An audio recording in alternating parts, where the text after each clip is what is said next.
also we have a line of credit or revolving credit agreement. Okay, so those are called as external financing. So what you have to do is calculate the effective interest rate or EIR. Okay, effective annual interest rate or EIR for those loan. Okay, so I'm going to highlight our video based on the calculation part. So however, I'm trying to explain a little bit on our manual books. There are a few terms that you should know. Okay, so the first one, okay, let's focus on the short-term bank loans. Okay, so for the short-term bank loans, okay, for this one, right? Short-term bank loans is actually appears also to be called as the notes payable in the balance sheet. So kalau you nampak balance sheet tu ada perkataan notes payable, those are referring to the short-term bank loans. So that's why notes payable is categorized as current liabilities in the balance sheet. So dia punya pinjaman adalah normally less than a year. Okay, less than 1 year, right?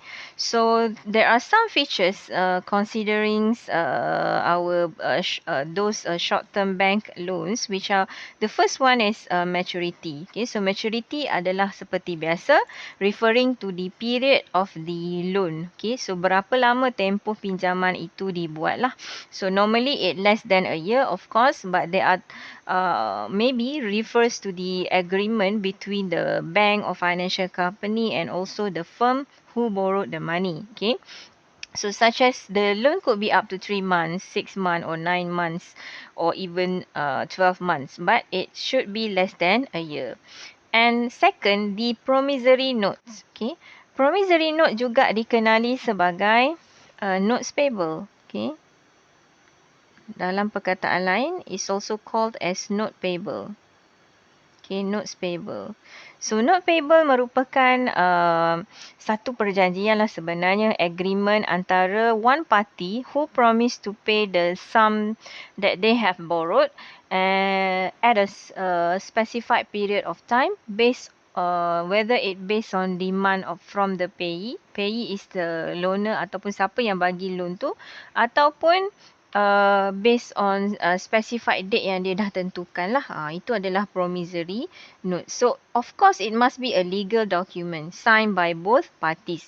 Okay, legal document meaning to say it is acceptable at the court, dan of course dia biasanya loan dan pinjaman ni of course diluluskan oleh pihak bank dengan negotiation with their lawyers and so on lah. Right. So which specifies the amount of borrowed dalam tu, the interest rate cost and also the repayment schedule, and at the same time if there is any collateral ataupun cagaran yang dia boleh tetapkan untuk loan tersebut, dia akan specify dalam dokumen tersebut lah. Dan any other agreed upon TNCs, the terms and condition. Okay, so the third one is about compensating balance. So there are another terms that you should know, which is about compensating balance. Compensating balance merupakan baki di dalam akaun bank yang perlu ada ataupun perlu syarikat tu tinggalkan dalam bank supaya dia dapat teruskan permohonan loan tersebut lah. So let's say if a company wants to make a short term business loan dan memerlukan compensating balance, dan kalau pihak bank kata compensating balance yang perlu ada adalah 25,000 for them to approve your 100,000 loan. So you kena ada baki tersebut lah di dalam account. So itu kita panggil compensating balance. Number 4, line of credit. Okay, number 4 is about line of credit. So also known as LOC. Nama ringkas dia adalah LOC. So line of credit merupakan maximum size of loan yang dibenarkan oleh bank untuk company itu pinjam. So berapa size maximum loan yang dibenarkan? Let's say if the loans is up to RM10,000, the line of credit. So meaning to say pihak syarikat hanya boleh pinjam setakat 10,000 sahaja, right? So kalau dia kata 10,000, so 10,000 line of credit. So cannot exceed more than that lah. If it's RM 1 million, so let's say for a bigger, larger company, katakanlah line of credit yang diberi adalah RM 1 million. Okay, let's say if it's RM 1 million. So kalau 1 million maknanya dia hanya boleh pinjam setakat itu sahajalah. Not more than that. Okay, cannot exceed this amount. So this is what we call as line of credit. Dan number 5, we have revolving credit agreement. Okay, so revolving credit agreement merupakan salah satu daripada line of credit lah. Sebenarnya dia ada dua. Okay, untuk line of credit ni kan. Sorry, dia ada dua type lah. Kalau untuk revolving credit ni ada non-revolving dan ada yang revolving. So kalau revolving ni, apa maksud dia?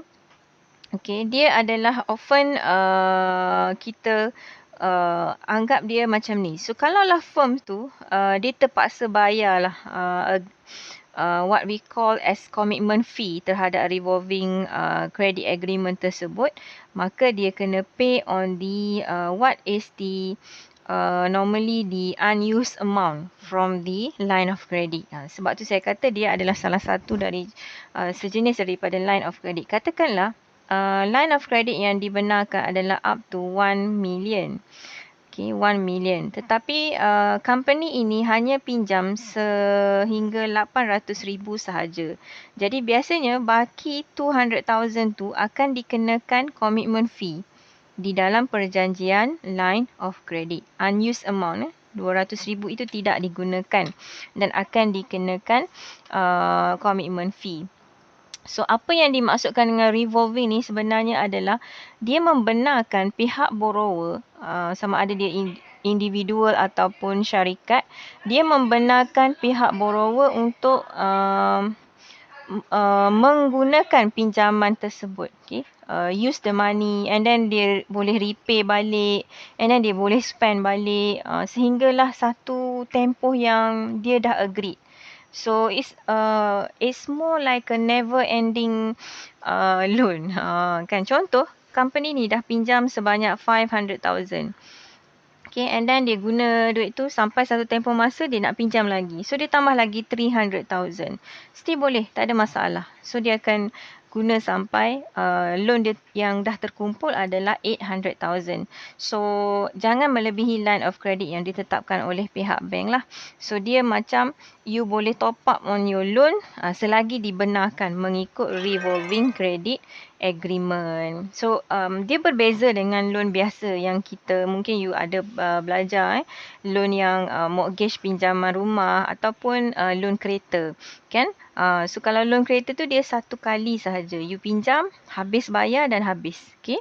Tetapi kalau revolving credit ni you boleh top up and top up again and again. Jangan melebihi line of credit yang dibenarkan. So you still keep going on with the loan forever and ever. Macam itulah. Selagi pihak bank benarkanlah mengikut terms and conditions. Itu adalah revolving credit agreement. So this is on the tips on how to choose the bank, okay, for the company. Normally for the bank, they have different risk attitude. So ada bank yang dia lebih suka charge interest yang lebih tinggi. Ada bank dia akan charge kadar interest yang lebih tinggi, right? So ada banks dia follow conservative lending procedures, kan? So dia nak tengok bahawa syarikat you adalah satu company yang agak strong and then baru dia bagi loan tersebut dan sebagainya. Ada juga banks yang tends to be more aggressive. Dia yang cari you. Dia yang cari your company untuk you apply the loan with them, and then normally some of those banks however they are offering a quite high interest rate and so on. So it's depends on the company to choose, right? Number 2, counsel provided, meaning to say setiap perjanjian dan agreement loan yang mereka dah buat adalah of course dengan nasihat pihak perundangan. Okay, legal firm lah.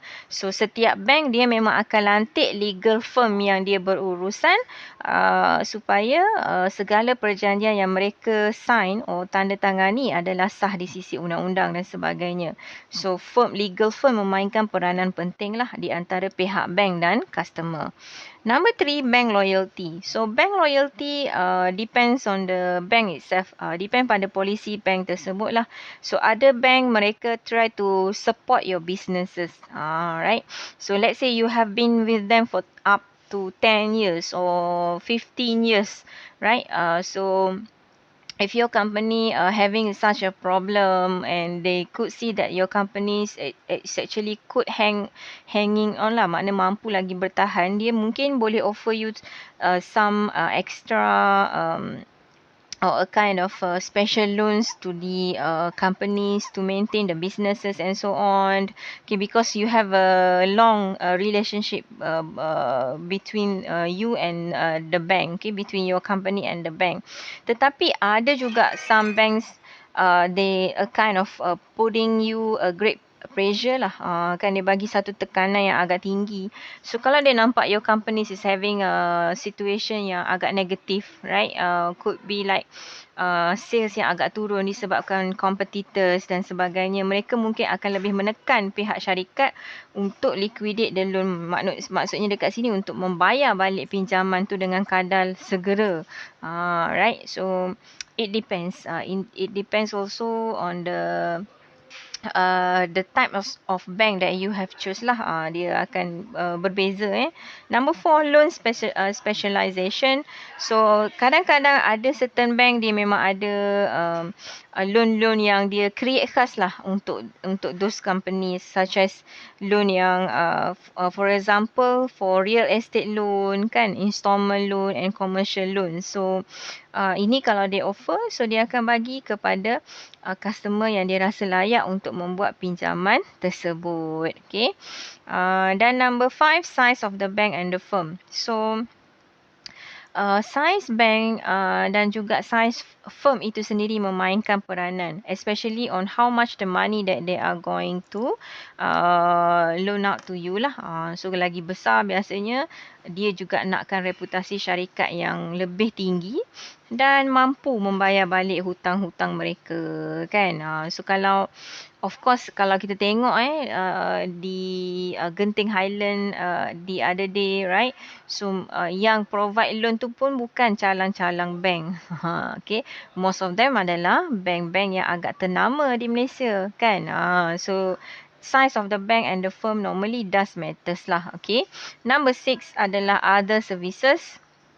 Right, so you may actually check lah, kalau you nak buat pinjaman, your company wants to do or wants to arrange a loan with that particular bank, you mungkin boleh check any other services that they could offer, such as the lockbox, okay, collection services ada ke tak, electronic funds transfer and so on, forex operations, and maybe pension funds and trust services that they could offer to your staff or companies. Okay, so these are kind of other services that are available at the bank. Okay, so what I want to highlight is this one. Okay, right, so kita ada a few types of cost of bank loans. So kita ada nominal interest rate, effective annual interest rate, discounted loans and also compensating balance. So nominal interest rate adalah unadjusted rates, interest rate untuk for inflation or terms on borrowing. So it is normally stated as a face value of the interest charge on the borrowing. So dia macam charge kepada a kind of what is the basic ataupun face value terhadap pinjaman tersebut, dan dari situ dia akan tentukanlah how much is the interest rate that they could charge. Okay, kalau effective annual interest rate, dia lebih kepada kadar interest yang dia compounded setiap period of time, normally per year lah, setiap tahun. So it is considered as the actual cost of borrowing. Kan, itu adalah yang kita nak highlight dalam ni. So ini juga yang kita akan kira. Okay, effective annual interest rate lah. Number 3, discounted loans. Okay, biasanya untuk discounted loan, interest on loan is paid in advance pada permulaan loan period. Bila you ada buat discounted loan, so the first payment that you are doing is actually you are paying for the interest payment lah. Okay, so kemudian dia akan berkurang.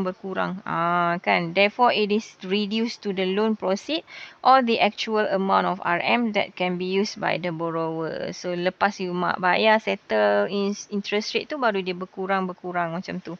And number 4, we have compensating balance. So for the compensating balance macam tadi, kan, so normally dia akan ada charge jugalah yang dikenakan. Okay, so merupakan apa compensating balance ni? Macam tadi adalah jumlah amount yang you perlu tinggalkan di dalam account untuk kita apply for such loan lah. Kan. So biasanya dia dikira sebagai cost jugalah. Compensating balance ni kita anggap sebagai cost and charges jugalah kepada pihak syarikat, right? So those the amount yang kita perlu left di dalam account supaya mereka boleh proceed or continue with our loan. Okay, right. So saya nak tunjuk you dengan simple loan effective interest rate dulu sebelum kita pergi pada yang lebih detail. Okay, so effective interest rate untuk simple loan. Okay, effective interest rate untuk simple loan punya formula.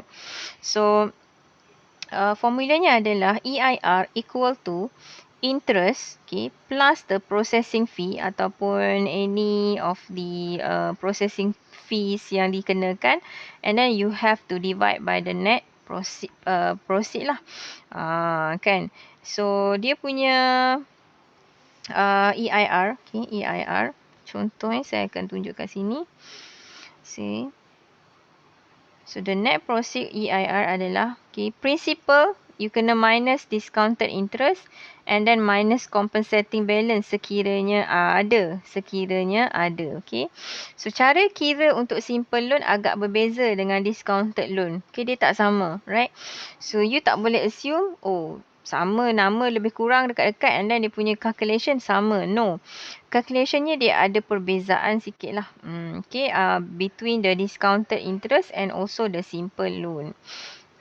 Okay, so kita tengok dulu, saya tunjuk Let's say for a 1 year loan, okay, loan tu untuk 1 tahun, okay, for a 1 year loan, okay, for this one. So interest is, let's say is the cost of interest adalah 12%. Okay, 12%. So how much the money that you want to borrow? Berapa jumlah pinjaman yang kita nak pinjam? Okay, kalau kita tengok kat sini, sorry. Okay, so these are the information saya lupa highlight tadi. Okay, assume that Azad ataupun Azad Berhad ni is planning to borrow 10,000 term loan at 12% for 1 year and also 6 months. So ada dua keadaan. Satu dia nak pinjam for a year, satu lagi dia nak pinjam untuk 6 months. Okay, how much the money yang dia nak pinjam? This will be your principal. This is the principal amount. Okay, principal amount. Then of course this is the I ataupun interest rate lah. Okay, so kalau kita tengok kat sini, untuk 1 tahun, you kena calculate dulu interest dia. Okay, interest dia. Okay, I. So how to calculate the interest? Kita guna kaedah lama. Kan, yang saya rasa you pernah belajar. Principal darab rate for R darab time. Okay, masa. T. Okay, so dia akan jadi macam ni. The amount that you want to borrow is your P, principal, 10,000. Times the interest rate is 12%, 0.12. Change it to the nombor perpuluhan, tukar. And then darab dengan masa. Masa kalau time, normally untuk short term ni dia mesti per 12 lah. Kan? So dia nak guna untuk tempoh 1 year. Sorry, dia nak pinjam untuk tempoh 1 year. So 12 juga kat sini. 12 months. Okay, 12 over 12. So that's why dia jadi macam ni. 10,000 darab dengan 12%. So you dapatlah. The interest amount is RM1,200. So you akan dapatlah. 1,200. So net proceed. Kan net proceed adalah 10,000 minus kita tidak ada cost kat sini. So you minus 0, so you dapat 10,000 juga. So what is the EIR? So apakah EIR-nya?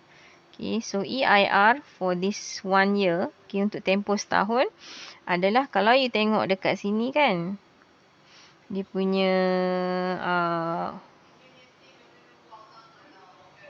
oh tak ada bagi. Alright, tak apa. Okay, so dia macam ni. Dia akan jadi interest bahagi dengan principal. Okay, and then darab 12 over n lah. Okay, so you akan dapat interestnya adalah tadi kan 1,200 bahagi dengan 10,000 principal kan, and then darab 1 lah, 12 per 12 kan. So saya tulis 12 over 12.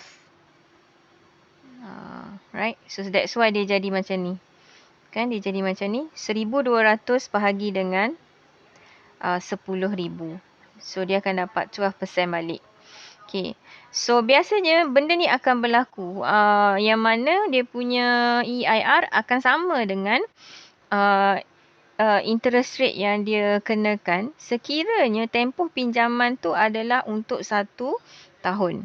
Okay, so if the agreement is also for 12 months, kan, so dia akan dapat sama lah, lebih kurang lah untuk dia punya EIR tu. Okay, EIR tu kan untuk tempoh 1 tahun dia akan jadi sama balik dengan EIR tu. Okay, so biasanya untuk pengiraan maturity period yang bukan 1 tahun, okay, untuk simple loan sahaja okay. So katakanlah for 6 months. So sekarang kita ubah dia punya interest dan dia punya maturity, interest tak ubah dia punya maturity kepada 6 bulan sahaja. So kita nak tengok apa jadi. So interest again kat sini adalah I kan, sini adalah I, okay, equal to, saya conteng di sini, this is the principal darab rate darab time. Okay, so that's why you tengok sini principal dia 10,000 darab kadar interest 12% and then tempoh masa 6 bulan 6 over 12. Okay, so you akan dapat 600. Okay, for the interest amount. So you akan dapat 600.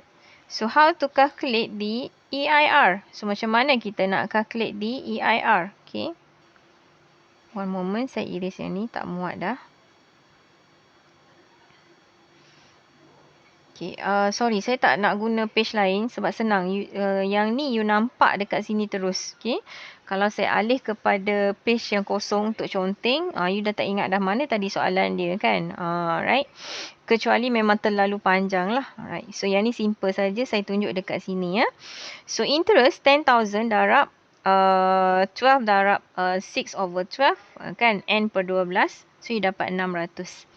Net proceed adalah 1,000, tak ada apa-apa cost dan lain-lain. So still sama 10,000.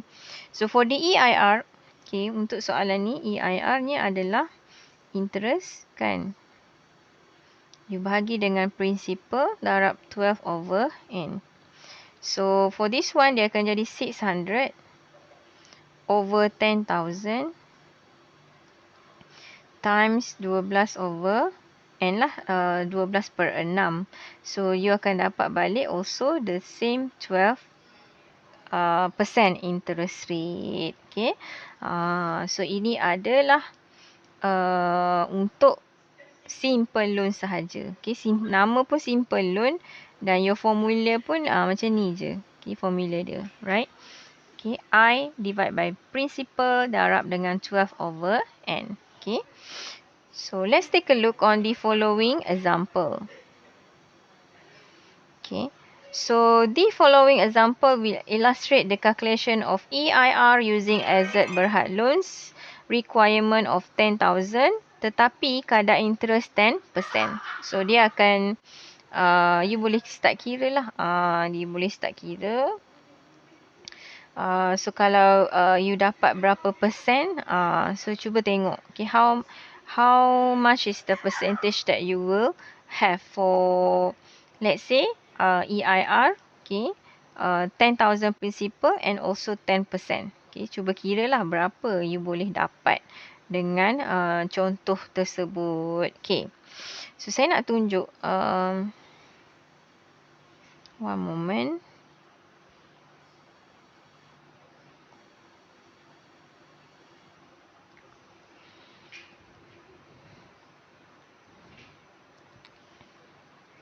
The past years actually.